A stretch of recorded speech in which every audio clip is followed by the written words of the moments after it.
Boa noite, pessoal. Sou o Fernando Pavani. Falo aqui da minha garagem em Pelotas, completando aqui menos de 48 horas de que o primeiro episódio das Pavanadas foi ao ar e a gente já tem 500 visualizações, o que para um universo de YouTube é muito pouco, mas dentro do universo desse canal representa 25% dos inscritos, né?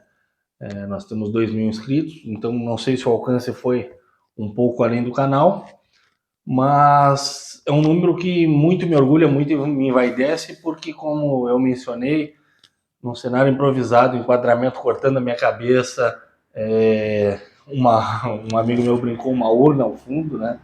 Como se eu tivesse um parente incinerado ali. Mesmo assim, esse vídeo teve 500 visualizações, pessoas dispostas a me ouvir falar durante 30 minutos sobre um assunto que eu vivencio e que eu espero ter trazido luz, né? E por vivenciar esse assunto, por entender sobre ele e propor aqui sempre uma conversa que vai além do limite do raso,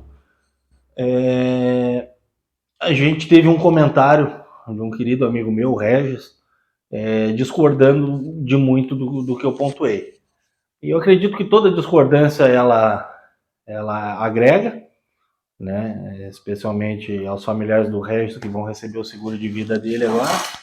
Ninguém mandou discordar de mim, mas eu venho fazer a leitura aqui de alguns pontos que ele trouxe, nos quais muitos eu concordo com ele e eu fugi um pouco dessa abordagem no vídeo que eu trouxe, né?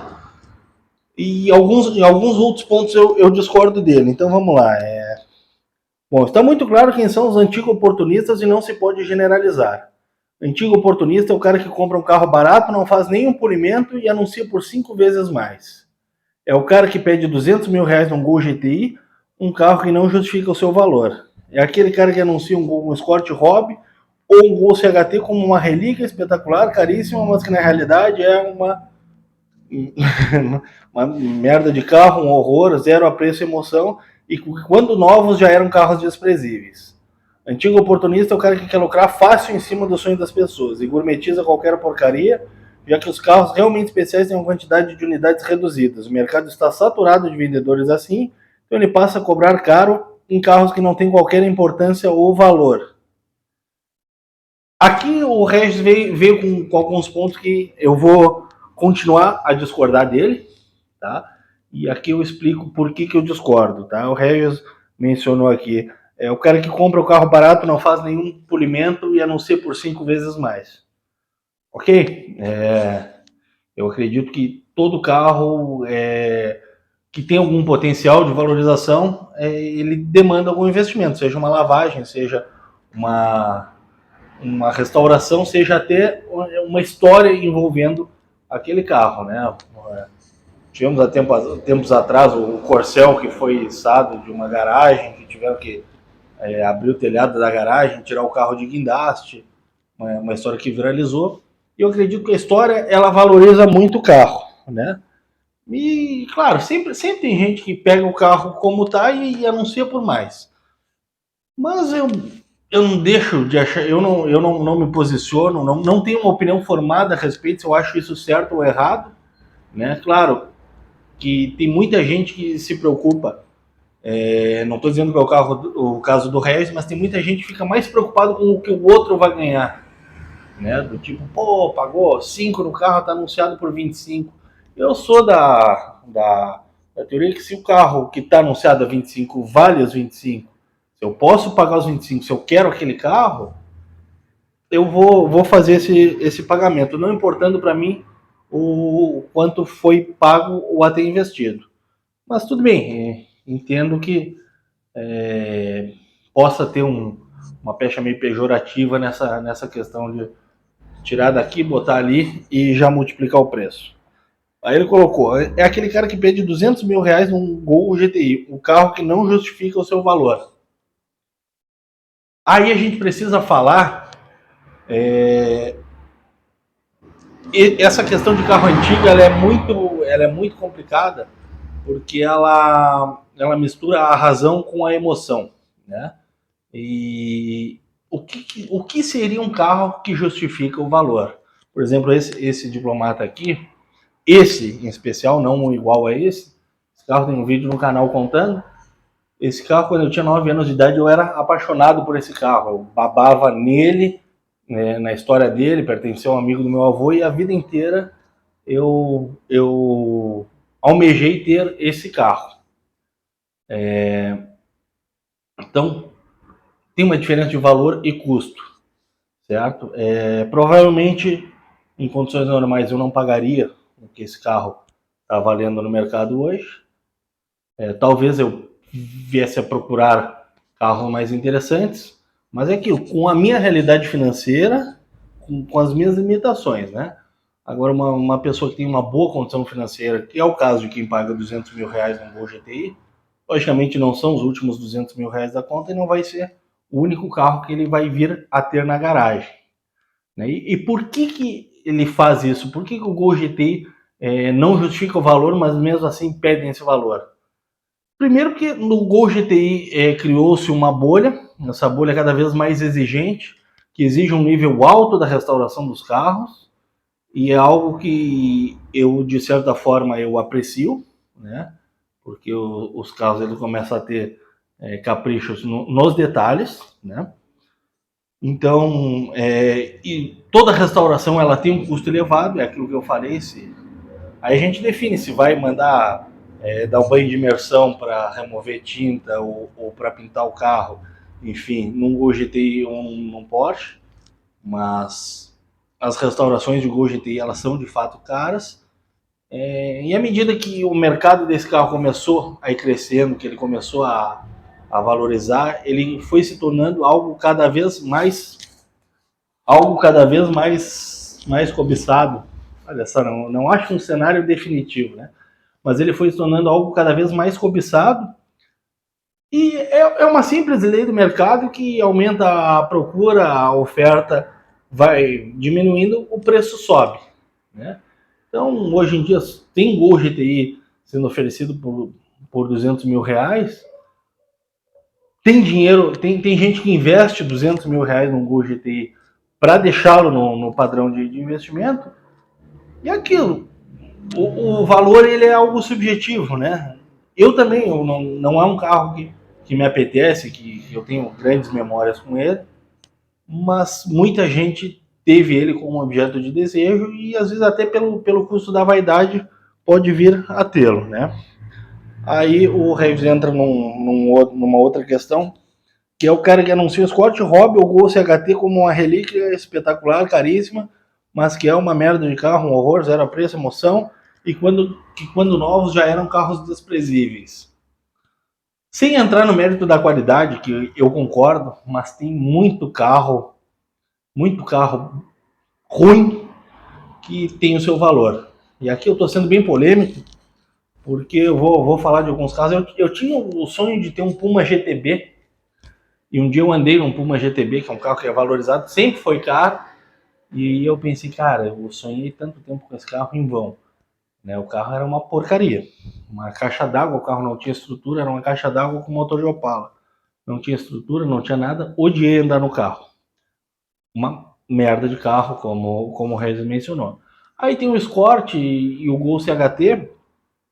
Estão valendo muito. Bom, primeiro, por que valem muito? Porque quando os carros eles vão se valorizando como o Gol GTI, que foi objeto de desejo, ele vem numa proporção bem menor, puxando o preço dos outros carros para cima. Né? E quando ele puxa o preço dos outros carros para cima, lógico que as versões de entrada elas vão se valorizando. E também a versão de entrada ela fez parte do imaginário de muita gente. Porque quando a gente compra um carro antigo, a gente compra por nostalgia também. A gente compra por vaidade, por nostalgia, por querer um hobby diferente, por colecionismo, mas por nostalgia. E tem muita gente que cresceu e viveu nesses carros antigamente, assim como já cresceram em Gordini, já cresceram em Fusca, em Chevette, e cresceram nesses carros e hoje quando... E foram carros que foram muito utilizados, né? Embora eu tenha vendido bastante, A maior parte caiu na mão de frota, caiu na mão de pedreiros, caiu na mão de gesseiros, caiu na mão de muita gente que botou esses carros no trabalho, muita empresa de telefonia, carros que eram usados nas mãos de funcionário, e esses carros desvalorizaram, né? Desvalorizaram não, esses carros se destruíram. Sobraram poucos, e hoje os poucos que tem, o pessoal subiu o preço deles. É lógico, eles acreditam que nunca chegarão a valer o que vale um Gol GTI, nunca chegarão a valer o que vale uma versão esportiva. Mas essa questão de ser uma merda de carro, cara, aí é uma questão que a gente tá falando, tá trazendo um pouco de razão àquilo que é uma escolha emocional. Por exemplo, aqui, o sucessor dele, o Ômega, é um carro muito superior em todos os aspectos, mas não chega perto do que vale esse carro. Bom, e aí o Regis complementa dizendo que antigo oportunista é o cara que quer lucrar fácil em cima do sonho das pessoas e gourmetiza qualquer porcaria. Regis, aí falando um pouco do gourmetizar, o que é o gourmetizar? Hoje em dia muita coisa é gourmetizada, né? Mas em cima do sonho das pessoas. O que eu costumo dizer é que os carros estão aí no mercado, né? E logicamente, quando alguém quer comprar um carro de mim, que sou um revendedor, ou quer comprar de qualquer outro revendedor gourmet, né? Que tá lá o carro já lapidadinho, já prontinho, numa loja com porcelanato e tal. Essa pessoa ela vai ter que lucrar, e eu te digo que não é tão fácil. Tá? Não é tão fácil porque envolve todo o garimpo, envolve saber que aquele carro que foi encontrado naquela garagem tem o potencial para chegar naquele valor.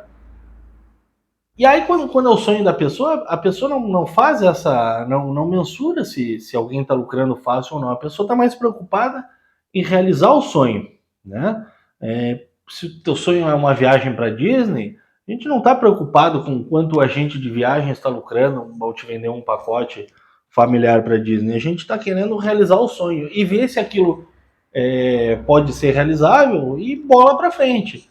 E aquilo, se num pacote de viagem ficou muito caro, tu vai procurar por conta própria, de modo que tu vai realizar o teu sonho, assim como muita gente que tá nessa questão, ela vai ter que sair a procurar um carro no marketplace, vai ter que olhar uns 10, 15 carros de uma forma e dar na trave antes de achar um carro que vale a pena, né, para que finalmente ela possa realizar o sonho. E, bom, aí o Reis entra num ponto que é muito importante, e aí eu já caminho mais ao lado dele, né? Que é assim, antigo oportunista é o cara que burla a lei, compra a vistoria por foto e coloca a placa de colecionador em carros ruins, muito alterados, escrachadamente modificados, e seu único objetivo é ter a plaquinha preta exposta para cobrar 30, 40, 50% a mais do que se tivesse com a placa comum.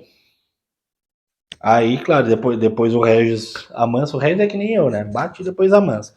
Mas, bom, não dá para generalizar. Tem muita gente competente, capacitada, e muitos carros que são vendidos caros porque realmente são especiais, raros, bem cuidados. Bom, aí depois ele entra num outro assunto, mas aí eu vou concordar com o Regis. Não sei até que ponto eu vou concordar com o Regis, mas o Regis falou aqui nessa questão de colocar a placa de colecionador em carros ruins, muito alterados, escrachadamente modificados. Bom, eu, como estou no antigo mobilismo há mais de 20 anos, eu me lembro o que ter uma placa preta significava, né? Ter uma placa preta eram poucos clubes que poderiam conferir a placa preta, vinham fazer uma vistoria, era um evento, né? Geralmente aqui em Pelotas a gente não tinha algum clube que era capaz disso, então eles vinham, sabiam o que ia ser vistoriado. Olha, hoje nós vamos vistoriar um Aero Williams, vamos vistoriar um Fusca, vamos vistoriar um DKV. E se combinavam entre eles, buscavam quem entendia mais de um carro ou de outro, e vinham, faziam a vistoria. Era um evento, tinha churrasco para receber, fazia uma vistoria, daqui a pouco chegava o Pavani e dizia, ó, futuramente eu quero colocar naquele meu carro. Bom, para o carro passar primeiro, já troca essas rodas e tal. E os carros tinham que ter um padrão de originalidade e de conservação. Isso aí, para mim, é o que significa a placa preta. Com o tempo isso veio se popularizando, a placa preta ela veio se popularizando e tinha muito mais clube destinado a dar a certificar que o carro cumpria com os requisitos. Então a placa preta ela se popularizou e ela se transformou também num negócio, né? Então além dela sustentar alguns clubes, alguns veteranos que tinham, ela passou a ser fonte de renda para muita gente. E com isso se perdeu o padrão, as vistorias começaram a ser feitas por foto, eram fotos bem genéricas, mandavam, olha, eu preciso de fotos assim, assim, assado, né? E aí da consciência de cada um fazer a placa preta daquilo que acha ou não. Mas sim, tem muita placa treta, muita placa comprada. Existe agora uma resolução do Detran que permite que placa de coleção vá para veículos modificados. Olha de novo. Novo cenário dando bug aqui. Que permite que a placa preta vá para veículos modificados, mas aí eu vou concordar com o Renzo, porque a minha conduta é de dar placa preta somente aquilo que merece placa preta. E nesse sentido, aí, claro, aí eu já não vejo, por uma questão do meu conhecimento, eu já não vejo problema se a vistoria é por foto ou não, porque eu sei aquilo que eu estou querendo trazer o certificado de originalidade. E eu espero que muita gente tenha essa consciência, mas sei que muita gente não tem. Aí o Regis continuou dizendo, não dá para generalizar, tem muita gente competente, capacitada, carros que são vendidos caros porque são realmente especiais, raros e bem cuidados. Meu olhar é que a bolha está no ritmo de explosão no médio prazo. Dizer que uma lanterna de Opala vale 1.000, se o carro vale 40, já que antes era 268 e o carro valia 10, é uma comparação muito rasa quando se alega que o carro só subiu por causa de procura. A lanterna de 1.000 está cara exatamente porque o carro não vale 40 de jeito algum. Regis, na época o carro era um carro velho, era um carro de uso, ele não tinha não era um carro colecionável, né? E a lanterna que eu paguei caro por ela na época, é porque eu queria que ele se tornasse a médio prazo um carro colecionável. Eu não fiz com a intenção de vender, era a minha ideia ficar com o carro. Depois o carro não ficou como eu queria, acabei vendendo, fiz um negócio com ele que na época foi bom. Hoje, se eu contar para vocês o negócio que eu fiz, foi um negócio muito ruim. Mas eu acho que a proporção não tem nada de raso, por quê? Porque esse carro hoje ele valeria 40. 10 mil reais por ele hoje seria muito ruim. Seria muito pouco, muito insuficiente. Tá? Então esse carro ele valeria. Peraí, estão abrindo aqui.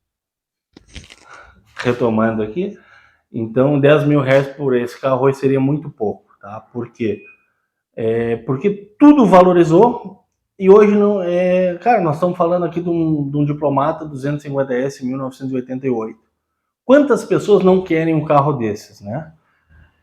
Logicamente a procura aumentou muito. Eu comprei barato na época porque eu não enxergava ele como um carro de coleção. Era um carro de uso, mas ele veio se tornando uma peça colecionável no decorrer dos tempos, né? Nesse meio tempo ele fez 30 anos de idade, agora já com 35 a gente envelheceu, né? E lógico, esse carro hoje valeria 40 mil reais e a lanterna ela vale os R$ 1.000. Por quê? Porque ainda tem a lanterna paralela, que tu encontra ela a preços módicos, tu encontra ela nos mesmos R$ 200 que custava uma lanterna que eu paguei pela lanterna original. Então não é uma comparação rasa. Tu tem a tua alternativa de ter aquele carro dentro do padrão médio, né? Isso aí não foi tirado. Agora, quando a gente buscar por uma peça genuína, uma peça chancelada da GM, então, que saiu numa tiragem baixa, saiu de 88 a 92. Uma peça mais frágil, como o exemplo dessa lanterna, vai acabar pagando mais caro por ela, vai acabar pesando no bolso e o valor numericamente ele vai ser alto.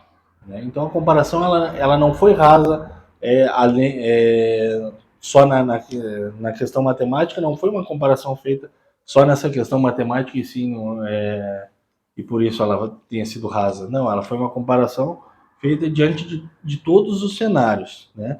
E se não fosse essa valorização do carro, se não fosse essa valorização das peças, esses carros seriam cada vez mais raros e o crescimento de valor deles seria muito maior, porque seriam carros que cairiam em mãos erradas, seriam ainda carros de trabalho, carros de racha, e acabariam se valorizando cada vez mais os poucos e bons sobreviventes. Então, está aqui a minha resposta ao Regis. O Regis trouxe uma pontuação bem precisa, bem respeitosa. Espero que ele interprete a minha resposta da mesma forma. O Regis é um amigo que a gente discute bastante. O Regis também gosta de uma polêmica, mas é isso. Aproveitei esse vídeo para responder o Regis, mas é um vídeo de agradecimento pelo sucesso que o primeiro episódio das Pavanadas teve. Tá certo? Muito obrigado, gente. Uma boa noite.